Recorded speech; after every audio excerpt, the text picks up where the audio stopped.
Hello प्यारे बच्चों, मैं कपिल चौधरी स्वागत करता हूं आपका आपके अपने परिवार इंस्पायरल स्टडी में। और आप सभी का स्वागत है हमारे 12th लेक्चर में, जिसमें आज हम nutrition in human being discuss करने वाले हैं। यानी आज का जो टॉपिक है वो क्रैश कोर्स का 12th लेक्चर का न्यूट्रिशन इन ह्यूमन बीइंग्स है। बच्चों, सीधी सीधी आपको मैं बात बताऊं तो मेनली जो हमारा आज का टॉपिक है वो ये है कि जब हम लोग खाना खाते हैं तो खाना खाने के बाद हमारे बॉडी के अंदर यानी हमारी शरीर के अंदर कौन कौन सी प्रक्रियाएं होती हैं। देखो बच्चों, आप लोगों ने तो खाना खा लिया, ठीक है। खाना खाने के बाद आपने चबाया। अब चबाने के बाद आगे की जो प्रोसेस है, आगे की जो प्रक्रिया है वो आप लोगों को नहीं पता, ठीक है। उसी प्रक्रिया को डिस्कस करने के लिए, उसी प्रोसेस को डिस्कस करने के लिए आज मैं आपके सामने खड़ा हूँ। पहले वीडियो शुरू करने से पहले बच्चों मैं आप लोगों को बताऊँ कि हमारे चैनल पर अब आप लोग मेंबरशिप को ज्वाइन कर सकते हैं, जिस मेंबरशिप में हम आप लोगों को कुछ लॉयल्टी बैचेस देंगे। यानी जब आप लोग हमारे चैनल को ज्वाइन करते हो तो ज्वाइन करने पर आपको कुछ अमाउंट पे करना होता है। कुछ अमाउंट, ज़्यादा अमाउंट नहीं है, 59 पर मंथ से स्टार्टेड है, ठीक है। 59 से स्टार्ट है, कोई ज़्यादा अमाउंट नहीं है। यानी अगर आप हमारे फैमिली के मेंबर हैं तो उस फैमिली के मेंबर के लिए आपको एक बैच मिलेगा, ठीक है। अगर आप 1 मंथ पुराने मेंबर हैं तो आपको अलग बैच मिलेगा। आप उससे पुराने हो जाते हो तो आपको ऐसे ही आपके लेवल बढ़ते चले जाएंगे, उसी लेवल से आपको बैच मिलने लगेगा, ठीक है। तो हमारे चैनल की मेंबरशिप को आप लोग ज्वाइन कर सकते हैं, जिसमें आप लोग हमारे साथ कॉलिंग पे बात करने का मौका, यानी जब कभी आपको कोई प्रॉब्लम हो, आपको कोई समस्या हो, ऑन डिमांड हम कॉल करेंगे आपको, ठीक है। साथ ही साथ हमारी फ़ोटो स्टेटस अपडेट्स जो हैं ओनली मेंबर्स के लिए स्पेशल, ठीक है। साथ ही साथ आपके लिए लाइव स्ट्रीम जो कि पर्सनली आपके लिए होगी, ये सब हम कर सकते हैं, ठीक है बच्चों।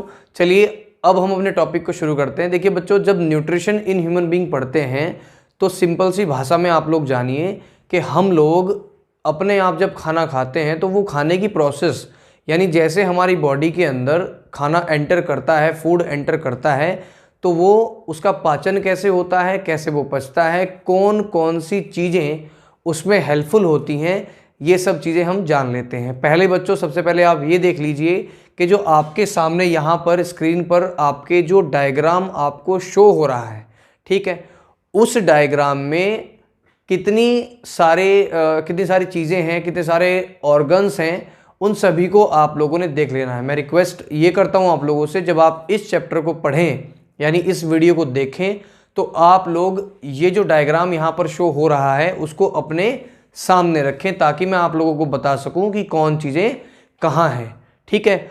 अगर आप लोगों को टाइम बाय टाइम में लिखवाता तो शायद बहुत ज़्यादा वीडियो बड़ी हो जाती। तो वीडियो को छोटा करने के लिए मैंने पहले से यहाँ पे बहुत सारी चीज़ें मेंशन की हुई हैं जो आप लोगों को कहीं ना कहीं हेल्पफुल भी होंगी। आप लोग नोट भी कर सकते हैं, आपको इतना टाइम मिल जाएगा नोट करने के लिए, ठीक है।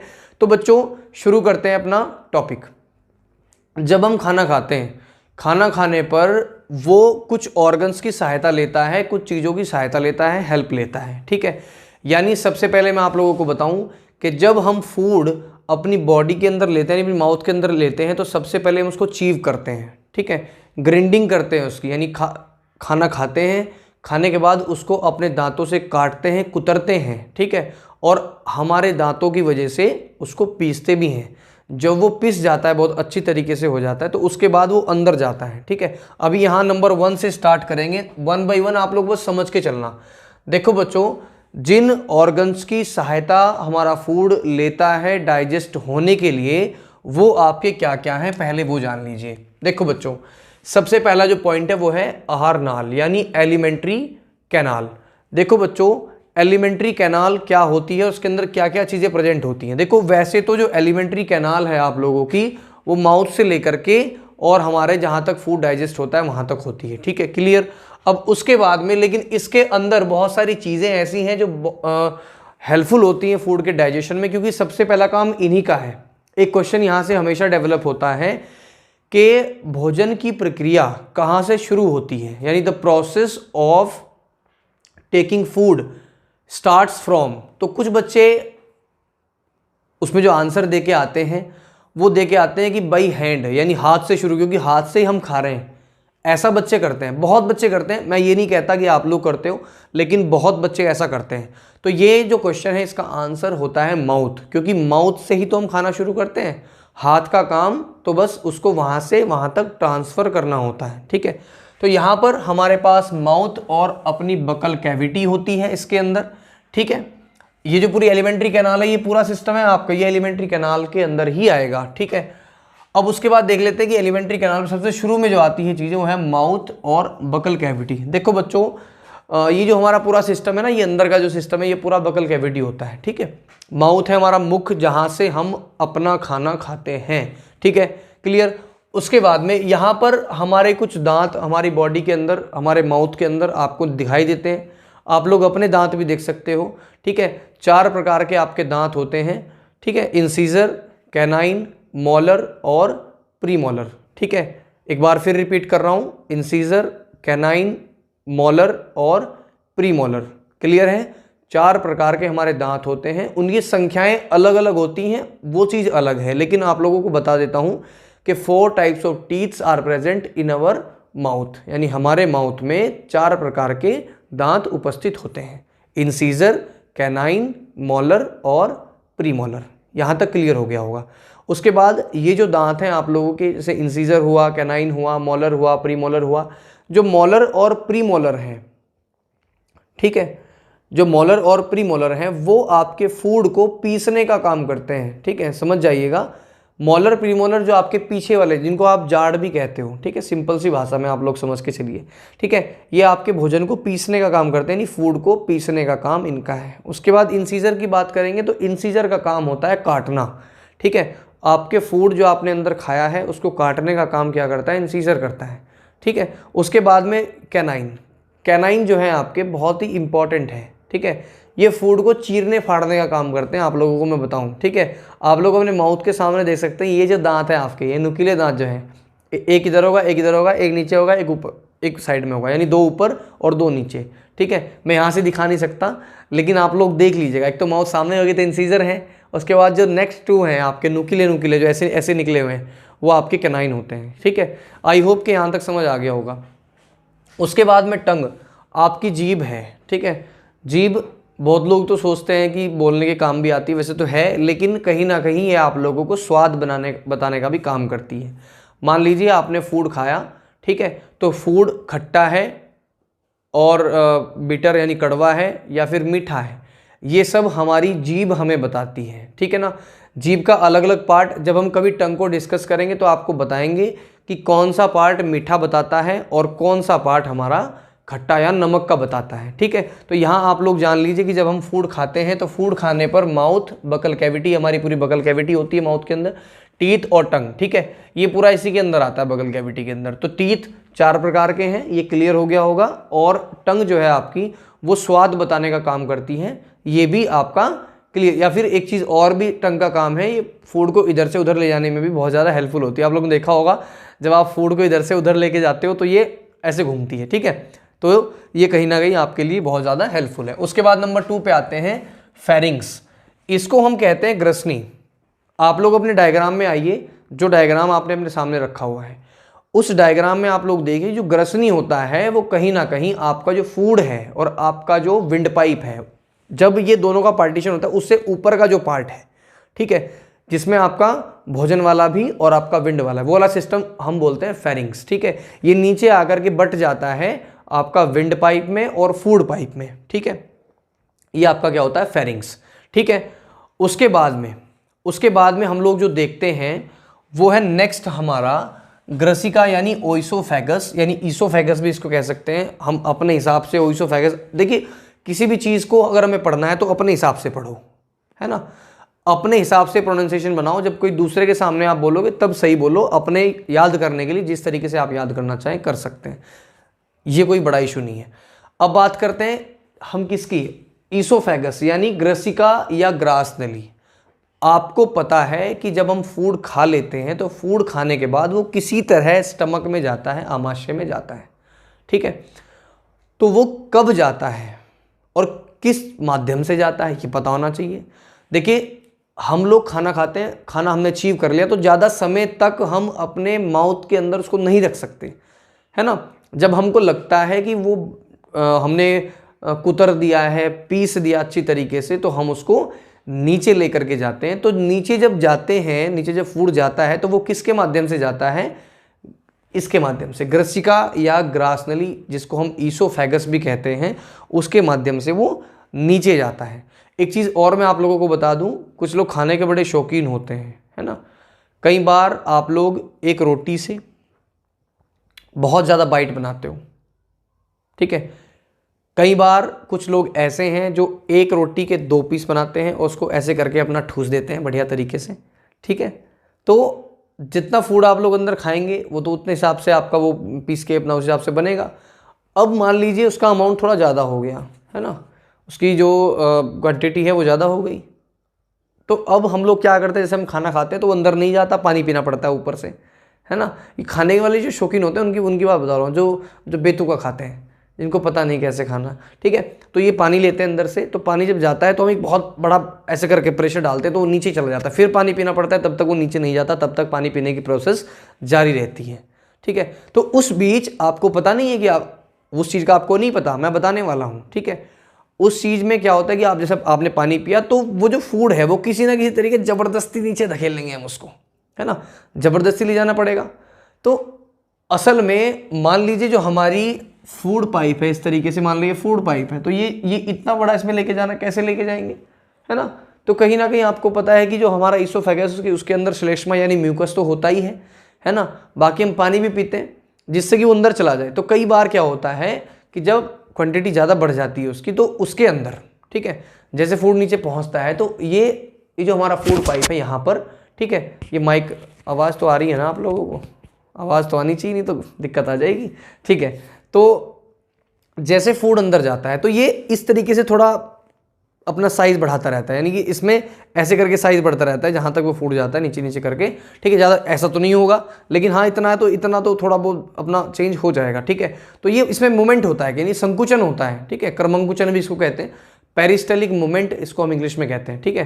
क्या कहते हैं, पेरिस्टलिक मूवमेंट। इसी प्रोसेस को पेरिस्टलिसिस भी कहते हैं, ये बात आप लोग समझ लें। आई होप कि अब तक की जो बातें हैं वो आपके समझ आई होंगी, ठीक है। जितने बच्चे हमारी वीडियो को देख रहे हैं उसमें मैं आपको ये भी बता दूं कि आप लोग हमारी वीडियो के बीच में, और जब ये स्ट्रीम चल रही हो तो राइट हैंड साइड सबसे नीचे एक निशान आ रहा होगा बना, डॉलर टाइप का एस बना हुआ, ठीक है, उसमें से जाके आप लोग अपना स्टिकर भी सेंड कर सकते हैं हम लोगों को, ठीक है ना। आप लोग उसका भी मज़ा उठा सकते हैं, लुफ्त उठा सकते हैं, क्योंकि आपके पास मौका है तो आप लोग करिए, ठीक है। उस स्टिकर्स को ज़्यादा बड़ा अमाउंट नहीं है, 5, 7, 10 रुपये, 15, 20 रुपये के होंगे, ठीक है। उनको भेज करके आप अपनी प्रेजेंस भी दिखा सकते हैं। हम लोगों को लगता है, देखो ऐसी छोटी मोटी चीज़ों से हमें लगता है कि आप लोग बच्चे हमें सपोर्ट करना चाहते हैं, है ना। हमें ये लगता है कि आप लोग हमें बताते हैं कि हम लोग आपके हरदम साथ हैं, बस आप लोग चलते रहिए हमारे लिए, है ना। और हमारा मन करता है कि हम आप लोगों को नई नई चीज़ें प्रोवाइड करें, ठीक है। तो चलिए उसके बाद आते हैं अमाशय पे। देखो आज अमाशय की एक एक बात हम लोग डिस्कस करने वाले हैं, पढ़ने वाले हैं, ठीक है। देखिए बच्चों, आपने पता है कि अमाशय जो है स्टमक जिसको हम कहते हैं, जिसको हम बहुत बच्चे पेट भी कहते हैं, पेट समझ लेते हैं ना। तो ये अमाशय जे शेप का होता है, ABCDEFGIH के बाद आपका जे, है ना, IJK, ठीक है। तो ये जे जो होता है आपका, ठीक है। अब आप मुझे ये मत कहना कि सर को ABCD नहीं आती, मुझे आती है, थोड़ा सा कन्फ्यूजन हो गया मैं लाइट देख करके, ठीक है। तो ये आपका जो जे है, ठीक है, J फॉर जंप, ठीक है, J फॉर जयकाल, गीदड़, तो जे टाइप का होता है, क्लियर है। आपका जो स्टमक है, अब उस स्टमक में आपके 4 पार्ट होते हैं। एक आपका कार्डियक रीजन यानी कार्डियक भाग जो उसका ऊपरी भाग होता है, ठीक है। एक आपका फंडिंग भाग होता है जिसको हम मध्य भाग कहते हैं। एक आपका पायरोलिक भाग होता है जिसको हम निचला भाग कहते हैं, जो कि आपकी छोटी आंत्र यानी स्मॉल इंटेस्टाइन में खुलता है, ठीक है। छोटी आंत यानी स्मॉल इंटेस्टाइन में खुलता है। और जो इन तीनों से जो बचा हुआ भाग है उसको बोलते हैं शेषाग्र भाग, ठीक है। तो अभी आप लोग ये समझ लीजिए कि स्टमक जो है आपका स्टमक के 4 भाग होते हैं, एक ऊपरी, एक मध्य, एक निचला, और जो बाकी बचा कुचा है वो आपका शेषांत्र। अब इसमें पाइरोलिक भाग आपका कहाँ खुलता है? छोटी आंत्र यानी स्मॉल इंटेस्टाइन में, ठीक है, स्मॉल इंटेस्टाइन में। ठीक है बच्चों, अब बात कर लेते हैं, उसके बाद आती है छोटी आंत। देखिए अभी मैं इनको आपको बता रहा हूँ कि क्या क्या चीज़ें हैं, आगे आपको मज़ा आएगा और भी पढ़ने में। छोटी आंत जो होती है आपकी, छोटी आंत आपको पता है कि इसके अंदर कंप्लीट डाइजेशन हो जाता है, ठीक है, कंप्लीट डाइजेशन। लेकिन होता क्या है और इसके अंदर होता क्या क्या है ये भी हम समझ लेते हैं। छोटी आंत्र मुख्यतः 3 भागों में बटी हुई है। नंबर 1 ग्रहणी, नंबर 2 मध्यांत्र और नंबर 3 शेषांत्र, ठीक है। यानी पहली आपकी डुओडिनम और दूसरी आपकी जेजनम, ठीक है, दूसरी आपकी शेषांत्र यानी इलियम आपकी नंबर 3, ठीक है ना। अब मैं आपको बता दूं कि ग्रहणी के अंदर, ठीक है, ग्रहणी के अंदर पाचक ग्रंथियों की तो होती है कमी, क्लियर है, पाचक ग्रंथियां नहीं होती, लेकिन ग्रहणी ग्रंथियां तथा ब्रूनर ग्रंथियां होती हैं जो श्लेष्म का यानी म्यूकस का निर्माण करती हैं, ठीक है। किसका निर्माण करती हैं? म्यूकस का निर्माण करती हैं। ये बातें क्लियर। अब इसके अंदर डाइजेशन कैसे होगा हम आगे भी बताएंगे आपको। उसके बाद लास्ट आते हैं हम बड़ी आंत्र। अब बड़ी आंत्र के भी 3 भाग होते हैं, आप लोगों को दिख रहा होगा। एक होता है सीकम, जिसको हम अपेंडिक्स भी कहते हैं, ये फालतू का भाग है, ऐसा ही, ठीक है ना, इसकी कोई खास ज़रूरत नहीं है। लेकिन जब किसी फूड का कण इसके अंदर चला जाता है, ठीक है, और वो सड़ जाता है, तो यहाँ से आप लोगों को एक रोग यानी एक डिजीज़ भी उत्पन्न हो सकती है, ठीक है। यहाँ से क्या हो सकती है? एक डिजीज़ भी उत्पन्न हो सकती है, ठीक है। उसके बाद चलिए कॉलन पे, ठीक है, एक कॉलन है और उसके बाद होता है आपका रेक्टम। रेक्टम को आप लोग समझ गए होंगे कि जो फीकल मैटर होता है आपका यानी फेसिस जो होता है वो आपका रेक्टम से निकल करके एनस के थ्रू बाहर चला जाता है, ठीक है। इतना आप लोगों को पता होगा, इतने तो आप लोग होशियार हो ही गए हैं, ठीक है। चलिए, तो ये सब चीज़ तो थी कि ऑर्गन्स कौन कौन से हैं। उसके बाद में आती है पाचन ग्रंथियाँ। आप लोगों को पता है कि ऑर्गन्स के साथ साथ हमारी बॉडी में, है ना, हमारी बॉडी में कुछ डाइजेस्टिव ग्लैंड भी हैं जिनकी मदद से ये फूड पचता है, ठीक है। यानी किस किस ग्लैंड की तरफ मदद से, किस एंजाइम की मदद से हमारा भोजन पचता है, यानी हमें एनर्जी प्राप्त होती है, ठीक है। तो यहाँ पर सबसे पहले जो है आपकी लार ग्रंथियाँ, जिनमें से आपका एमाइलेज एंजाइम यानी टाइलिन एंजाइम जो होता है, यानी जब हम फूड खाते हैं तो यहीं पर हमारी बकल कैविटी के अंदर ही अमाइलेज जो एंजाइम है आप लोगों का, ठीक है, वो स्टार्च को शुगर में कन्वर्ट कर देता है। यानी आधा काम आंशिक रूप से करता है, टेम्परेरी, कंप्लीटली नहीं, लेकिन किसको करता है? मंड को शर्करा यानी स्टार्च टू शुगर, ठीक है। यानी एक चीज़ आप आजमा के देखिएगा कभी, अगर आपको मौका मिले, आप लोग खाना तो खाते हैं बेसिकली, उसके बिना तो नहीं रह सकते हो, है ना, उसके बिना रहा भी नहीं जाता, ठीक है। चलो कोई बात नहीं, हमारी ज़रूरत है, उसको ज़रूरत को हम लेते हैं, बहुत अच्छी तरीके से लीजिए, लेकिन एक प्रैक्टिकल घर पे करिए। आप लोग हमेशा किसी न किसी डिश के साथ, किसी न किसी वेजिटेबल के साथ आप लोग खाना खाते हैं, सिंपल सी बात है ना। आज भी खा करके बैठे होंगे अगर आप यहाँ पे बैठे हो, ठीक है। तो जब आप लोग एक बाइट लेते हो तो आज आप एक बाइट यानी कल या अगर आपने नहीं खाया तो आप अभी खाना, ठीक है, वीडियो देखने के बाद।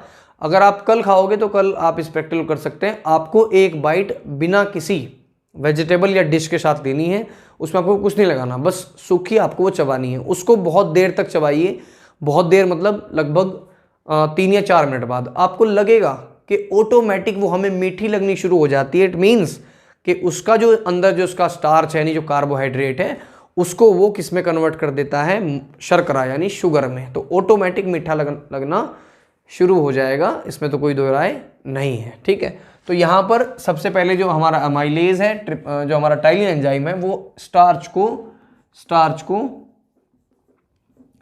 शुगर में कन्वर्ट कर देता है, ठीक है। आई होप कि ये सब कुछ ठीक है, अब तक समझ भी आ रहा होगा। उसके बाद एक चीज़ और है लाइसोजाइम, ये भी इसी के अंदर होता है प्रेजेंट, ठीक है। ये एंटीबैक्टीरियल कोष का काम करता है, प्रतिजीवाणु का काम करता है, ठीक है ना। प्रतिजीवाणु मतलब जीवाणुओं को रोकने का काम करता है, प्रति यानी एंटी, उल्टा काम करता है जीवाणुओं के प्रति, ठीक है ना। वो कहते हैं ना ढिशुम ढिशुम का करने का काम करता है, क्लियर है, कोई बात नहीं। उसके बाद आते हैं हम नंबर 2 पे, जो नंबर 2 की प्रोसेस आती है जठर ग्रंथियाँ। अब समझ के चलो कि यहाँ पर फूड नीचे जा चुका है ओइसोफेगस ट्यूब के द्वारा, ओइसोफेगस पाइप के द्वारा नीचे जा चुका है स्टमक में, ठीक है। अब वहाँ पर जो हमारी जठर ग्रंथियाँ होती हैं यानी गैस्ट्रिक ग्लैंड होती हैं, एक इम्पॉर्टेंट चीज़ आपको बताऊंगा कि हमारी बॉडी के अंदर जो जठर ग्रंथियाँ हैं, ठीक है, उनकी अगर नंबरिंग की बात करें, संख्या की बात करें, तो 3.5 करोड़ से भी ज़्यादा जठर ग्रंथियाँ हमारे अंदर प्रेजेंट हैं। ये सुन करके आपको कैसा लगा कमेंट करके ज़रूर बताना, ठीक है।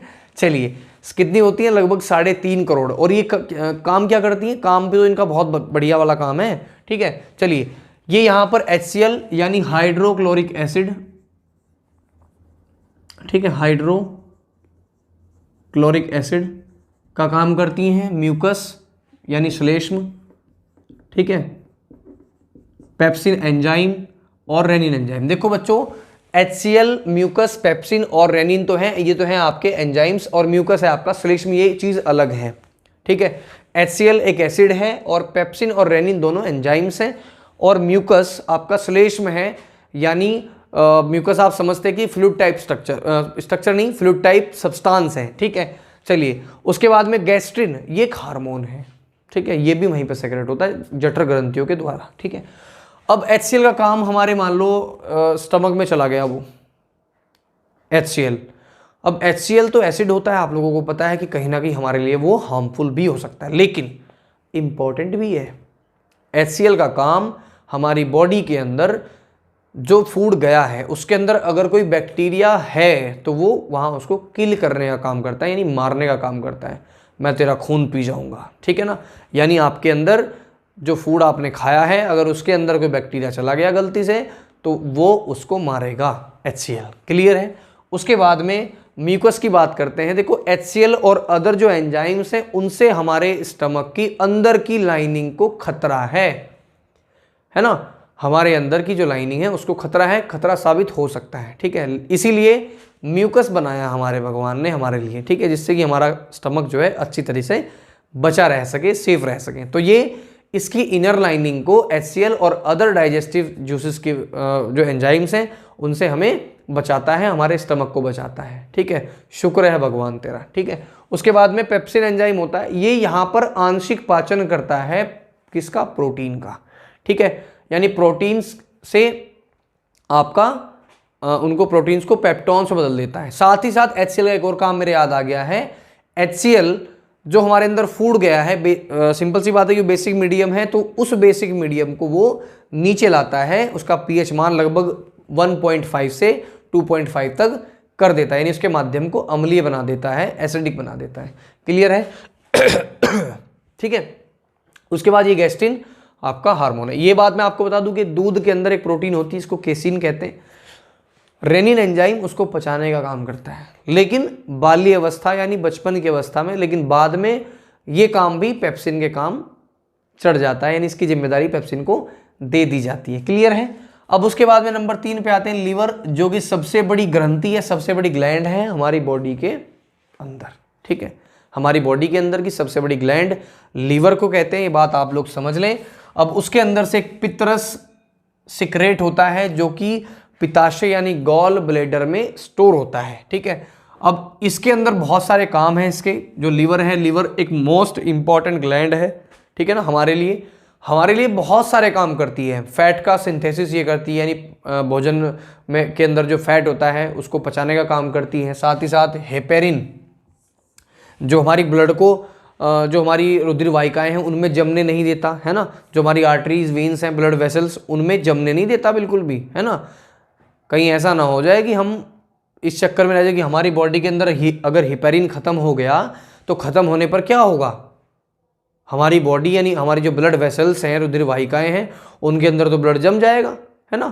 तो इसीलिए हेपेरिन का होना बहुत ज़रूरी है। हेपेरिन अगर होगा, अगर हेपेरिन आप चाहते हो कि हो, तो आप लोग अपने लीवर को फिट एंड फाइन रखिए। और लीवर को फिट एंड फाइन रखने का जो सबसे बेस्ट तरीका है, तो अपने आप को अपनी लाइफ में कभी भी किसी भी तरीके से अल्कोहल से दूर रखना है, ठीक है ना। एक सिंपल सी बात मैं आपको बता दूं, देखो बच्चों, वैसे तो आप लोगों को पता होगा, लेकिन फिर भी मैं आप लोगों को बता देता हूं कि हमारी बॉडी के अंदर जब हम लोग अपने लीवर की देखभाल नहीं कर सकते तो बहुत सारी कमियां हमारे अंदर आ जाती हैं, ठीक है। एक छोटा सा मैसेज मैं आप लोगों को देने की कोशिश कर रहा हूं कि अगर आप लोग अपने लीवर को बचाना चाहते हैं तो सिंपल सी बात है कि अपने आप को अल्कोहल से बहुत दूर आपको रखना है। यानी किसी भी तरीके से वाइन, हिंदी में कहूँ तो दारू, ठीक है, और शराब से बहुत दूर आप लोगों को ले जाना है अपने लीवर से, ठीक है ना। अगर इस चीज़ में आप लोग कामयाब हो गए तो कहीं ना कहीं आपकी बॉडी की 70% मुश्किलें, 70% बीमारी ऑटोमेटिक खत्म हो गई, ठीक है ना। तो ये चीज़ आप लोग समझिए, अगर ह्यूज अमाउंट ऑफ अल्कोहल आप लोग लेंगे तो आपका लीवर खराब हो जाएगा, और लीवर जब खराब होगा तो सिंपल सी बात है कि आप लोगों को बहुत ज़्यादा समस्याओं का सामना करना पड़ सकता है, ठीक है। चलिए, उसके बाद में फैट का संश्लेषण भी करता है, यानी फैट को पचाता भी है, सिंथेसिस भी करता है। साथ में लास्ट टाइम हम आते हैं अग्नाशय यानी पेनक्रियाज पे। ये सबसे इंपॉर्टेंट चीज़ है जो पेनक्रियाज है लास्ट में आकर के, क्योंकि उसकी नीड है ना। पेनक्रियाज यानी आपका अग्नाशय एक अग्नाशयिक रस यानी पेनक्रिएटिक जूस सेक्रेट करता है, जिसके अंदर आपका अमाइलेज यानी अमाइलोप्सिन, ये दो नाम है, ध्यान रखना, कोई भी आ सकता है एग्जाम में। दूसरा यानी लाइपेज यानी स्ट्रिप्सिन, ठीक है, और नंबर 3 आपका ट्रिप्सिन यानी काइमोट्रिप्सिन, ठीक है, ये 3 नाम है। अब एमाइलेज का काम होता है कि जो कार्बोहाइड्रेट ऊपर, जो हमारा कार्बोहाइड्रेट डिस्चार्ज माउथ जो बगल कैविटी उसमें से बच गया था, उसको ये कार्बोहाइड्रेट से शुगर में दोबारा कन्वर्ट कर देता है। क्लियर है बात, ठीक है। साथ ही साथ जो लाइपेज है वो आपके फैट को, यानी जो आपका फैट है उसको फैटी एसिड में कन्वर्ट कर देता है, यानी फैट यानी वसा को वसीय अम्लों में कन्वर्ट कर देता है, ठीक है। साथ ही साथ मैं आप लोगों को बताऊं, उसके बाद में आपका जो ट्रिप्सिन है, अब ये ट्रिप्सिन जो है वो प्रोटीन को एमिनो एसिड्स में कन्वर्ट कर देता है। तो ये थोड़ा सा पार्ट था। अब मैं आपको इंपॉर्टेंट चीज बता देता हूं इसकी। देखिए बच्चों, 5 रूप में, ठीक है ना, 5 फॉर्म में इसका पाचन होता है, आप लोग समझ लीजिए। पहला होता है इंजेशन, दूसरा होता है डाइजेशन, अब आप लोगों को पूरा समझ आ जाएगा, ठीक है। नंबर 3 होता है एब्जॉर्प्शन, ठीक है। नंबर 4 होता है आपका एसिमिलेशन, ठीक है, और नंबर 5 होता है बच्चों आपका इजेशन। ये बात मैं आपको बता दूं, इंजेशन को कहते हैं अंतर्ग्रहण, ठीक है ना, अंतर्ग्रहण यानी भोजन को अंदर लेना, ये प्रोसेस तो हो गई अंतर्ग्रहण, ठीक है। तो आपको पता है कि पाचन की क्रिया मुख से प्रारंभ होती है, ठीक है, जिस प्रोसेस को हम अंतर्ग्रहण कहते हैं, यानी भोजन अंदर लेना अंतर्ग्रहण कहलाता है। मैंने अपनी लास्ट वीडियो में आपको बताया था, ठीक है।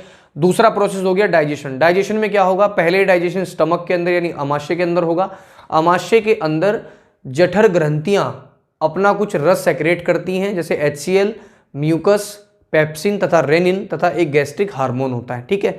उसके बाद में हम आपको बताएं कि डाइजेशन हो गया, यहाँ पर ये आपका पार्शियल डाइजेशन है, यानी हाफ डाइजेशन है, इनकम्प्लीट डाइजेशन है। उसके बाद में डाइजेशन होता है स्मॉल इंटेस्टाइन के अंदर। स्मॉल इंटेस्टाइन में आपका पूरा डाइजेशन होता है। यहाँ पर जो पेनक्रिएटिक जूस है, ठीक है, वो यहाँ पर कार्बोहाइड्रेट को शुगर में, फैट को फैटी एसिड में और आपके प्रोटीन को एमिनो एसिड में कन्वर्ट कर देता है, ठीक है। और वहाँ से आपकी जो छोटी आंत यानी स्मॉल इंटेस्टाइन है, स्मॉल इंटेस्टाइन के अंदर फिंगर लाइक प्रोजेक्शंस होती हैं, जो हमारे फूड के अंदर, जो हमारा फूड डाइजेस्टेड फूड है उसके अंदर से न्यूट्रिएंट्स को एब्जॉर्ब करने का काम करती है, ठीक है। यानी जो फिंगर लाइक प्रोजेक्शंस होती हैं उनको हम कहते हैं विली, VILLI, ठीक है।